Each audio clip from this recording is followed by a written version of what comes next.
The NFL offseason has entered the dangerous phase for contenders. Everybody looks good on paper right now, but if you look closer, there's cracks everywhere. Chiefs still don't fully trust their wide receivers. The Bills have offensive line concerns. The Bengals have almost no receiver depth behind Jamar Chase and T. Higgins. Dolphins have major questions at safety. And the Browns, well, they still don't have a franchise quarterback. That's the biggest NFL story right now. Depth matters more than ever. And the teams still playing in January aren't just talented, they survive injuries. The Eagles, the Chiefs, the Ravens, the Bills, those teams can lose starters and keep winning. Meanwhile, a lot of NFL teams are basically saying our quarterback will figure it out. And maybe that works in September, but every postseason we learn the same lesson. The most complete roster usually wins the Super Bowl. The NFL offseason isn't just about who teams added. It's about what teams still haven't fixed their free agency and the draft. And that's where things get interesting right now across the league. A ton of playoff contenders still have major roster questions going into mini caps and training camp. And the biggest themes around the league right now are the AFC is loaded with contenders and still have offensive line concerns. Several Super Bowl hopefuls desperately need wide receiver depth. Veteran free agents like Joey Bosa, Hassan Reddick, Debo Samuel, Stephon Diggs, and others are still floating out there waiting for the right fit. And teams are now entering the plug the last hole phase of the offseason. Here are some quick hitters around the league as we bring in Frank. There's a lot of teams that still need players that fit major holes. And these are a lot of teams that are trying to contend for a Super Bowl next year that have a lot of expectations, starting with the Buffalo Bills. Yeah, the Bills may have a Super Bowl roster except at left guard. That sounds small, but interior offensive line issues destroy playoff runs. Josh Allen can mask problems, but Buffalo still feels like they're one lineman short of being a genuine contender. And that's big for them because they have been a team that has not been able to run the ball all that well, aside from Josh Allen. Last year was a little bit better. The Bills have really just been Allen or bust for most of their offense. I mean, they didn't spend the money on the receivers. The receivers continue to be like middle tier wideouts. They don't have that go-to receiver. They brought in Stephon Diggs a couple of years ago, but he was already past being a number one, if you will. And then they went out and made the move with Chicago to bring in a receiver. Again, that's not a number one receiver. And on top of that, you need to be able to protect your best asset, which is Josh Allen. They can't do that with the offensive line that they have. They're going to have to improve that spot. And I think improve the receiver spot as well if the Bills are ever going to get to the Super Bowl. Miami, their safety room is a little shaky. They're relying on veterans and young players with very little proven production in a division with Josh Allen and Drake May. That's very dangerous. Drake May. Kansas City Chiefs still don't fully trust the receiver room. Outside of Rashee Rice, there are questions everywhere. Patrick Mahomes covered up a lot last year, but this offense hasn't looked dominant recently. And the Steelers, everyone assumes Aaron Rodgers is coming, but even if he does, what happens if one receiver gets hurt? Pittsburgh's depth at wide receiver is thin behind DK Metcalf and company. So for Miami, the secondary is not looking good. Kansas City needs a receiver. Pittsburgh needs receivers. There's a lot of teams out there in the AFC that need some extra production out of their skill players. Yeah, we're going to stick with the AFC as well. Actually, going to stick in the AFC North.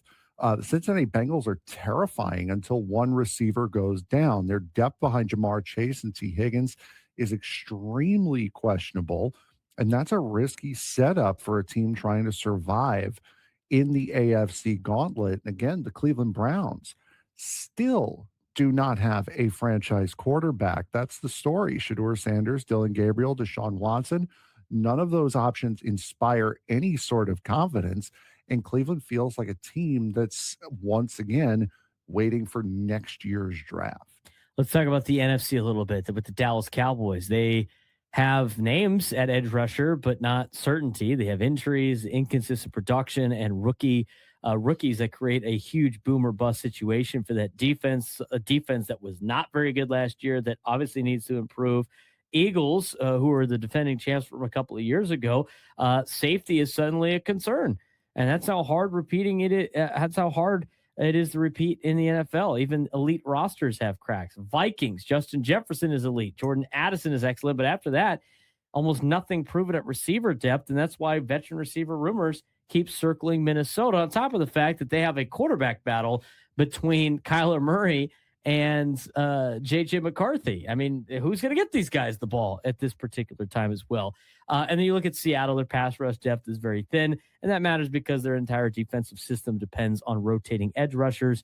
They've already added Dante Fowler Jr., but they may not be done. The biggest takeaway of this entire segment about the NFL has become a depth league. Everybody talks quarterbacks, but injuries decide seasons now more than ever. And look at the teams that are alive almost every January: Philly, Kansas City, Baltimore, Buffalo. Those teams survive because their depth holds up when injuries hit in November and December. And a lot of teams right now look great on paper until you get past the starters. When you start looking at the depth chart, that's the biggest difference between teams that make it to January, Frank, and teams that peter out throughout the year. And you're talking about a sport that there will be injuries. It's not a matter of if, it's a matter of when.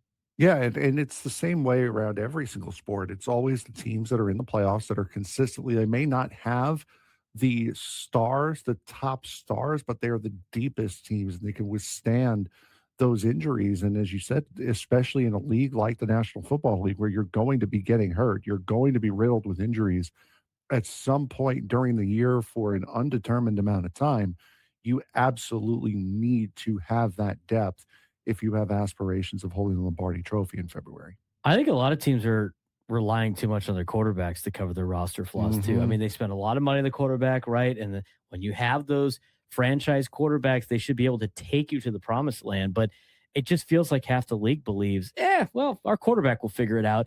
And that doesn't work either. I mean, you need linemen to protect the quarterback. You do need some type of weapons for the quarterback to throw to. Yes, it is a good sign in terms of like how good of a quarterback you have if they're able to win despite that. But these teams that make it all the way have a mix of a lot of these things and benefit from good quarterback play. But just having an elite quarterback is not going to win you a Super Bowl anymore. No, positions are not created equal in the NFL, and quarterback is definitely the most important one. But that does not mean that you neglect getting quality at all of the other positions, especially those on the offensive line, because like we were talking about with Buffalo here a second ago, if you don't have an offensive line that's able to protect that number one asset, you really don't have anything else. Yeah. I mean, the modern NFL almost encourages teams to ignore weaknesses because the league quarterback can mask problems for stretches. But every January, we see the same thing. The deeper, more complete roster usually wins.